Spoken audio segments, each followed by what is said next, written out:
All right, not much in the way of tools going on, tool hauls or anything, but did get something in the mail. Never had one of these, but this is a strap wrench. This is a Blue Point variant. A eBay bid, eBay purchase, eBay win.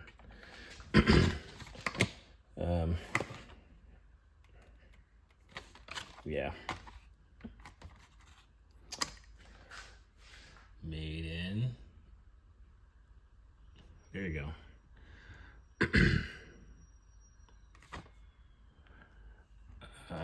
And that's some of the stuff you can do.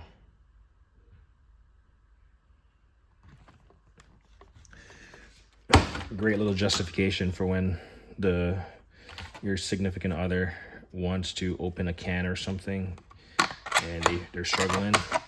You can break this out. You can even get them one. I've never used one of these before, but obviously you can use it for like oil filters and whatever your heart desires. You can just snap this thing around it, and kind of wind it up around it, and then this platform presses on the object, and then obviously with friction it will self-tighten and conform to whatever you're using and be able to like remove it. So never had one of these. I could see where it could come in handy if you don't want to mar up something. So we'll add that to the collection. These little cutters, they're nice. This is SP Tools, but I'm pretty sure it's like rebranded from, like, I know Vim carries one and they just changed their color, right? So Vim is green and black. Let's just find a tool to talk about. Again, I'm not going very far for this. Kind of getting under the weather for some reason. So this is a rotary thread file, groove, and gland kit, master tool kit. It's a 15-piece, 60-degree Acme buttress square. Those are some of the things that you do. Obviously, they have it on a Dremel here. You put it on your Dremel and you can like kind of just like, when you have these threads that are booger up, like internal female Acme, a gland, male, buttress. And in fact, it says something about snap ring here. I guess to clean out the grooves of a snap ring, because it can get corroded. Didn't know that this was called a buttress. So learning stuff as we go. Those are the arbor sizes and the contents. Where is this made? Developed and designed in the USA, made in China.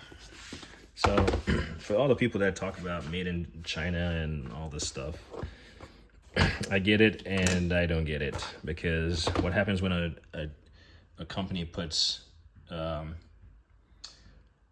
developed and designed in the USA, made in China, do you feel the same sentiment towards it? Or what about like on DeWalt products, like my air compressor, it says made with global components. So it's giving credit, I guess, to the makers, but yeah, sometimes people go down that rabbit hole. I get it. And like I said, yeah. If you buy cheap, you buy cheap. I don't know. Probably have some cards here for like free stuff, which I haven't looked at. I was watching this set for a long time, and I even have a few of the individual components before I purchased the master kit. In fact, they might be doubled up in here. I might have thrown them in here. I'm not sure. Probably not. But these went on sale back over Christmas, and so I picked them up. It comes in this nice, really low profile case. I love the fact that it has a foam on the backside so the stuff doesn't go flying. But yeah, you have your 60-degree. You can see this one is pretty thick versus this one. So very thin. It's like a abrasive edge, so you can get those angles back on there. So obviously this one doesn't, I mean, it has a center, it's just like the tape, the labeling, so you can just punch through it. But this company makes several stuff. This is not the only one I have. Rotary thread for cleaning up booger stuff. I mean, you can do I guess like a tap and die stuff that also works, but it's beneficial to have multiple means to get an item, to restore an item. And this is just one of them things in my arsenal. Haven't used it, but if I need to, I know I have it. Anyway, like I said, I'm getting under the weather, so this video is gonna be as is, ashy as hell. Yeah. Anyway, let me obviously like on editing.